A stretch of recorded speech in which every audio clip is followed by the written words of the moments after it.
जय जगन्नाथ। 1946 मसीहा जानुआरी 15 तारिख में बाणपुर जन्मग्रहण करते हरप्रसाद दास जड़े सम्मानास्पद साहित्यिक और भारतीय प्रशासनिक अधिकारी भाव में से बेस जनाशुना। 1968 रु प्रशासनिक अधिकारी भाव में से ओडिशा, बिहार, मध्य प्रदेश, पश्चिमबंग, जम्मू काश्मीर और दिल्ली में कार्य करी वर्तमान अवसर ग्रहण कर से मध्य केंद्र श्रम मंत्रालय कार्य करने सह जातिसंघर परामर्शदाता और विशेषज्ञ भाव में कार्य करिसेंति। साहित्य क्षेत्र को तांकर अवदान अनेक।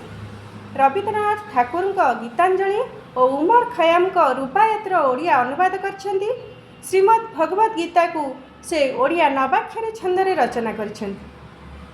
1993 ओडिशा साहित्य एकाडेमी पुरस्कार, 1969 केंद्र साहित्य एकाडेमी पुरस्कार, 2020 विश्व पुरस्कार, 2013 मूर्तिदेवी पुरस्कार, 1995 सारला पुरस्कार सह आहरी मध्य अनेक पुरस्कार अधिकारी लेखक तांकर सार्थक सृष्टि निमंते।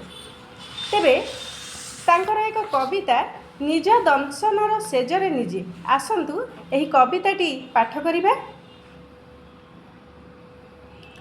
सबुदिन एही भली बंची हुए नहीं, सबुदिन एही भली, सबुदिन एही भली बंची हुए नहीं, सबुदिन एही भली किछि बदली जाए जाए।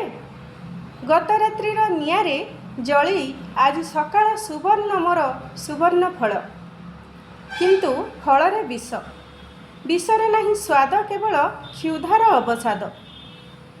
निज दंशनर सेजरे निजे किछि बदली जाए जाए। केतेबेले छुरी हातरे अंधकार रे गली मोड़े एका, केतेबेले राजमार्गरे हेमंतर उड़ा पत्र पछरे मु ओ मोर छाई। ना क्षुधा ना तृषा, केवल दृश्य बदली जाए। परदिनर आलोकरे जाए जाए कटि जाए बेक, रक्त स्रोतरे भासमान कटा मुंडर नाम न थाए। ना किछि बदल नहीं, ना बंची हुए नहीं एही भली। कर्मफलर अवशेष मु न थाए, मो छाई न थाए।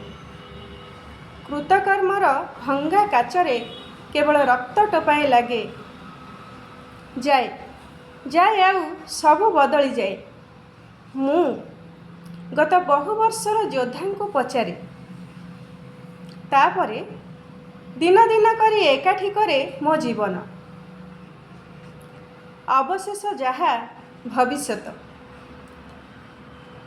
अवशेष जहा भविष्यत मोर, छाड़ी जाए ताकू इतिहास रे सुवर्ण फल अभुक्त अक्षुण्ण।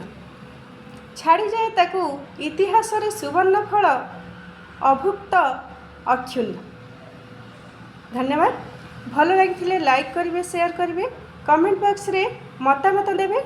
आज पाई रहिली, नमस्कार।